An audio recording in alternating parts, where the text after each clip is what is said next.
परमात्मा कहते मन हूं मनोरथ छोड़ दे तेरा किया ना हो। और जब पानी में घी निकले तो लूखा खावा ना कोई, कोई नहीं खावा लूखा। जाए पानी में बिलोए तो घी निकलता होता है। इन बकवादा तो जो सुख होता हो या धनी होता हो कोई ना करके खावे।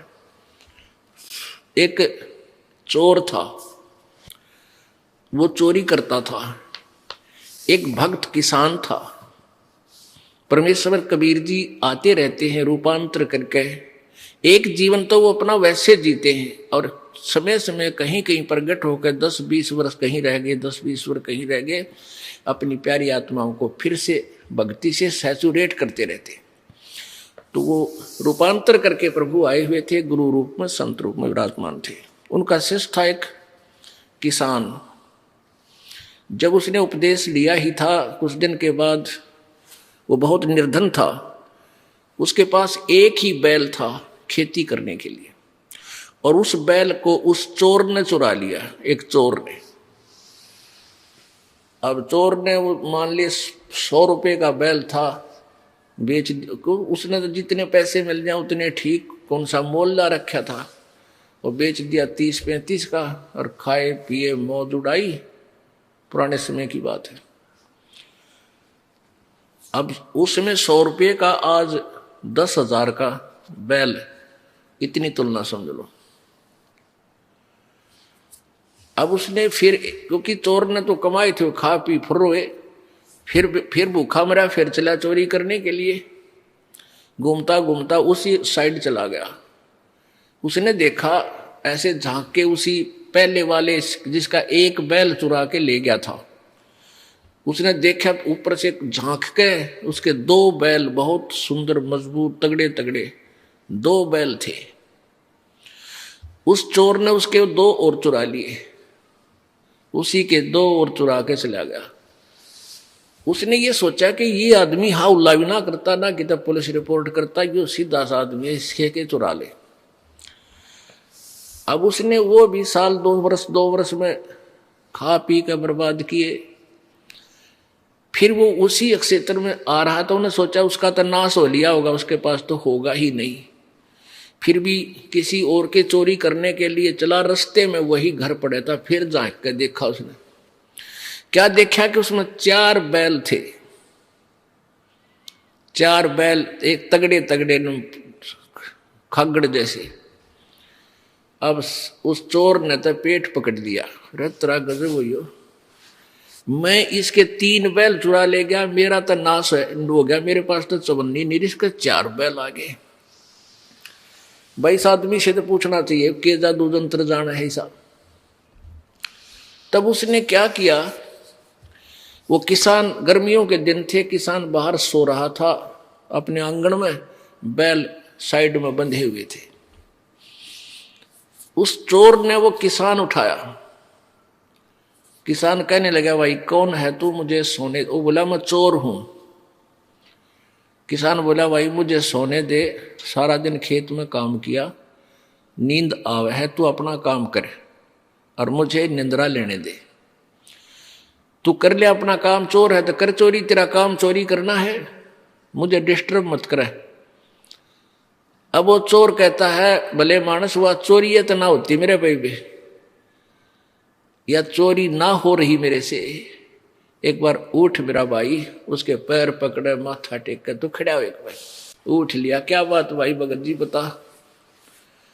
और चोर कहने लगा भाई एक बात बता, मन मार दिए थे छोड़िए भाई, साची बताऊंगा आज। तेरा मैं चोर हूं, तेरा पहला बैल भी मैं चुरा के ले गया था, और तेरे 2 बैल बंदे पाए, और वो 2 भी मैं चुरा ले गया। आज तेरे 4 बैल है, मेरा नाश हो लिया नो का नो, बालक भी बीमार, किसी का कुछ हो रहा, हर पैसा मेरे पास नहीं। भाई ये क्या कारण है, ये कौन सा जंतर मंत्र तेरे पास है, मुझे भी बता दे। किसान बोला भाई जंतर मंत्र तेरे पर हो को ना, तेरी आदत बिगड़ेगी, क्यों चोरी करके जो खा लेगा उस पर काम ना बने। नो बोला भाई मैं कति काम जो तू कहेगा मैं वो कर लूंगा। तो उसने कहा भले मानस भले पुरुष, यदि चोरी करके 2 नंबर तक कोई सेठ हो तो फिर कौन करके खावे, सारे चोरी करने लग जावे। आप भाई एक शर्त है, आप हमारे गुरु जी के पास चलो, उपदेश ले लो और ये बुराई छोड़ दो। 1 साल में 2 वर्ष में तुझे दिखा दूंगा, तेरे ठाठ होए। भगवान सब कुछ कर सकता है। वो कहने लगा भाई जैसे तू कहेगा मैं ऐसे कर लूंगा। अगले दिन काम छोड़ दिया उस किसान ने, खेत नहीं जोता। उस दिन उसको नवाया धोवाया, खाना खा और चल सतगुरु के पास चलेंगे। उसने सारी बता दी तो सतगुरु जी के सामने जा गए। अब संत जी कहने लगे बेटा तेरा सौभाग्य है, तेरे एक भी बात समझ में आ गई, कोई बात नहीं। फिर वो ज्ञान सुना, रोने लग गया। वो चोर के है भगवान मन तो घने पाप कर दिए इस पापी के, तो कभी ये पाप भी समाप्त हो जाओगे। उसने क्या बताया चोर ने कि एक व्यक्ति वो श्याम ने भैंस लाई, 6 महीने में उनको भैंस का जुगाड़ बना, कुछ अपने घर से पैसे इकट्ठे किए, कुछ दूसरों से इकट्ठे किए। वो भैंस लाई और परिवार के लोग बड़े खुश हो रहे। मैं छुप कर बैठ गया उस चोरी करने के लिए। वो बच्चे कह रहे थे माता पिता से कि बहुत दिनों में दूध हुआ है, मेरी दही रखना, मैं मक्खन खाऊंगा, मैं ऐसे करूंगा। और बड़े खुशी मना रहे। रात ने मैं चोरी कर ले गया उसको। अब क्या बीती होगी उन परिवार के सदस्यों के साथ, तो सुबह हाहाकार मची होगी। तो ये पाप परमात्मा मेरे कट जाएंगे। प्रभु बोले, गुरुदेव बोले बेटा ठीक है, अनजाने में ये प्राणी ना जाने कितनी गलतियां कर देता है, पर उपदेश ले, आज के बाद पाप मत करिए, नहीं फिर अक्षमा नहीं होगा। दोनों कान पकड़ दिए जी, फिर चोरी नहीं करूंगा। फिर उसने कहा जा उपदेश ले और भक्ति कर बेटा, देख रंग भगवान के कुछ दिनों में। अब उसके बच्चे बीमार थे, उधर से चोरी करके ले जा, उन बच्चा में लाग जा। एक अंधा हो रहा है, एक की टांग पैरालिसिस हो रहा, इस तरह बुरा हाल उसका। उन बच्चा ने लिया ठा के साया ने, एक गुरु जी उपदेश दे दो, इन पर दया करो। वो नाम लिया, धीरे धीरे बगैर ही औषधि के मालिक के आशीर्वाद तो बालक भी ठीक होने लगे। अब उस किसान ने कहा कि ले भाई ये एक बैल तू और ले जा और अपना कमा ले, धंधा करके खा भाई। वो कहने लगा भाई बैल तो मैं ले जाऊंगा तेरा एक, पर तेरे पैसे दूंगा सारे, पहले वाले बैलों के भी और इसके भी। किसान बोला भाई वह तले तेरी मौज है, बाकी मैंने तेरे पैसे की कती आवश्यकता नहीं। तो उसने क्या किया, अपना धंधा करना शुरू किया। 2-3 वर्ष के बाद उसका खूब ठीक गुजारा हो गया। तो 3 बैलों के पैसे, 4 बैलों के पैसे लेकर उस किसान के पास आया।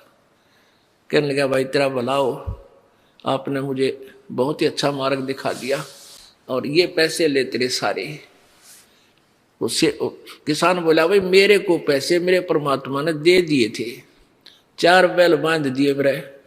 एक सीजन में इतनी कणक होगी थी मेरे पास, उन 3 बैलों की चोरी के भी सब में ठाठ कर दिए। ये पैसे मालिक को दे, तेरा पुण्य बनाए। वो दान करवाए दाता के पास, गुरुदेव के पास जाकर।